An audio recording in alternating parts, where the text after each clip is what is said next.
It's old school. I'm back, man. I got cut off on that other video, unfortunately. But yeah, so like I was saying, I came in today at a Dick Simon's.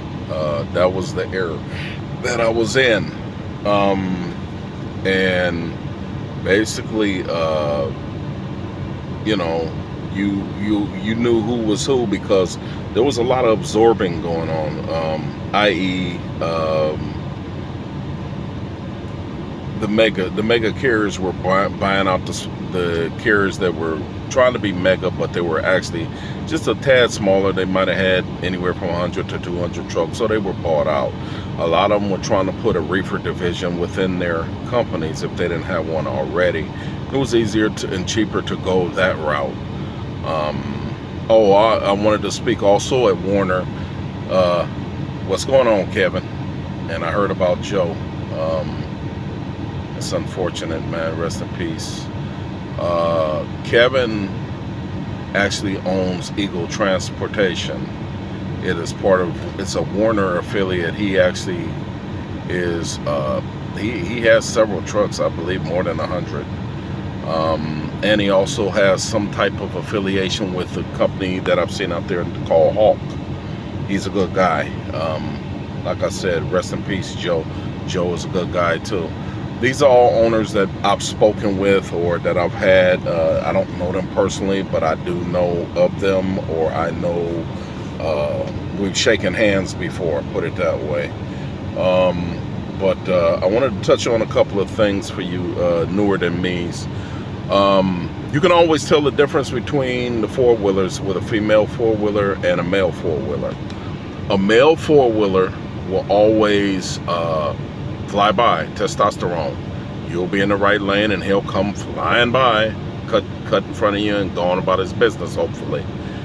A female four-wheeler, which I consider females the safer drivers, it's unfortunate, fellas, but it is what it is. You can always tell a female four-wheeler. You know how? Because when you're looking in that mirror and you see that vehicle that's kind of tailing your ICC bumper, usually that's going to be a female. She's waiting for you to make eye contact with her, or to give her some type of acknowledgement that you see her, because she's not going to mess up her car, bro, for you. It's just in my observation that is what I've seen with female four-wheelers.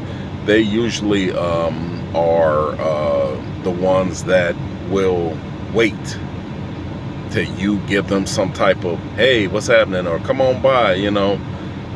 That's a female. So usually when they go by, you look down, you'll see it's a female. They're not in a rush. They don't want their vehicle tore up. They don't want any problems. They just want to get on by. Male will just come by with the testosterone and fly by you like, sometimes males will kind of hold up, but most of them are going to fly by you like there's no tomorrow. I also wanted to touch on Freightliners. Big D, Freightliners. Yeah, if you ever driven a Freightliner and you just go through a big rainstorm and you get soaking wet, I mean, it's just running in the cab and it's going behind the dash and it's dripping on the floor. You know what that is, fellas? Most of your Freightliners have what we call satellite dishes on the top. The little ball, they used to put them on the top. Well, they stopped doing that. Well, the older trucks, what'll happen is there's holes on the back of that cab. What you have to do is do your due diligence, go back there, look for those holes. Usually they'll be right around where the satellite dish used to be, or they'll be somewhere on the cab of that truck where you're gonna find holes. What you can do is you can go to Love's, and before you spend thousands of dollars, go to Love's, get you some of that trailer tape that they use and have them climb up on a big ladder, and you point those holes out to them. They usually cover them up and you will never have that problem again unless you weld it. But that's where your leaks are coming from, fellas. Sometimes the leaks will come from the windshield seal that's on the windshield that goes around both windshields on a Freightliner. But 90% of the time, I can almost guarantee you that there's a hole somewhere back there on the cab. And the water, when it rains down on the cab of the truck, It's going into those little portholes. They're big enough to take in that water, and then what you get is a bunch of water up front. A lot of times it could be your door seals too. Check your door seals. Make sure the seals are not damaged. A lot of times you can protect those seals with some WD-40. What guys used to do is they would take WD-40 and a paper towel and they will wipe around that rubber, and it helps protect that rubber, and it keeps the oil inside that rubber. You just go around the door jambs, you know, wherever you see that rubber around the door, put on WD-40 with the door seals. And then, like I said, most of your problem you're gonna find, because Freightliners leak, but you're gonna find that a lot of those leaks are coming from the back of the cab. There's holes in the cab somewhere. That's where the water is coming from, fellas. I just thought you guys should know that. Back on the and 90% of the time, like I said, it's going to be a female that's sitting back there at your ICC bumper. That's the way females are. They're safe. So basically, they're going to pretty much wait for you to acknowledge them, and I can guarantee you 85-95% of the time it's going to be a female. We wanted to touch on OTR and local a little bit. With OTR, most of the OTR companies say 6 months to a year. They want to make sure that you've driven through increment weather.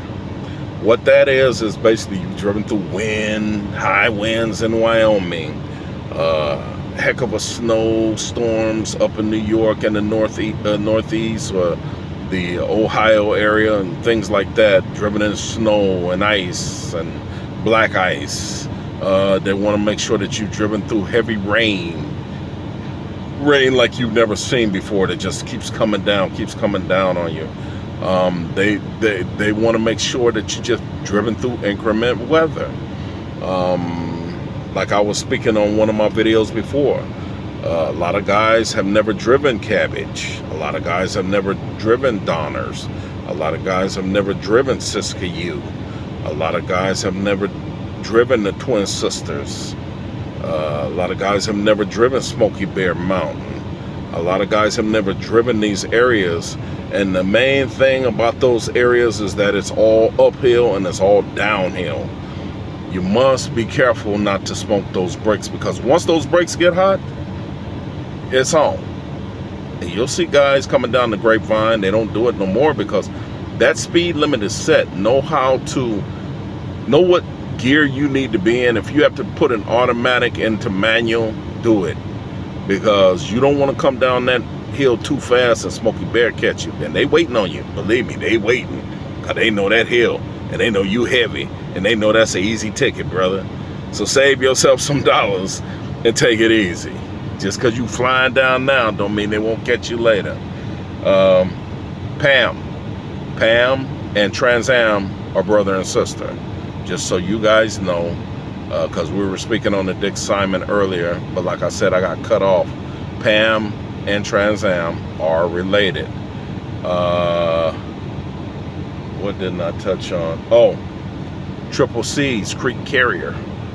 Now, if you want to go to Crete, Crete is a major too.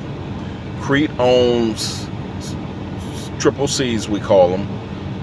Crete Carrier Corporation. They also own Hunt. Schaefer is another one. And another one is Sunflower. I haven't seen Sunflower too much, but they used to have a company called Sunflower. So I remember, you know, I might have an old memory, but I remember a lot of things. And then with JB Hunt, you may wonder why JB Hunt always puts their freight in intermodal and on trains. The story goes, there was a CEO at JB Hunt. He used to work for Schneider. I don't think JB Hunt knew about it, or they did, and they brought him in. And the story goes, now how much truth is behind this, who knows, but this is just how I was told. Basically, he signed a contract with the railroads, a lifetime contract, let that set in, and then there was nothing they could do about it because it was already signed contract through a CEO, COO, CFO, So there was nothing they could really do about it. So JB Hunt is stuck with the railroads and putting that intermodal on there, and so they're just making the best of it. But that is the way the story goes. And that CFO, COO used to work for Schneider. See, back then there was a lot of things going on that wasn't very, how do I put it in so many words? Very nice, let's just say. People were trying to, you know, if they could, bring down the next big guy. It's not like that now, I hope, fellas. But anyway, yeah, so that's the story with the JB Hunt. But back to what I was saying about, now you can go OTR to local, but you can't go local to OTR. The reason behind that is, when you do local first, after you get your CDL, always protect your CDL. When you go local, it's much harder to go OTR because they're completely different. It's much easier to go from OTR to local than it is from local to OTR. Reason being, because OTR, you're in the open spaces, so you get to deal with a lot more. You can kind of feel how the truck works. When it gets heavy and when it's light, you can feel the difference. You'll get to the point where the slightest little loading at a loading dock, the slightest little bump, I mean, it can be mediocre. You're gonna feel it. You're gonna know, oh, they're gonna start loading. Even if there's no light, you'll know they're in the back of that trailer. You can feel them, and just like a pin drop.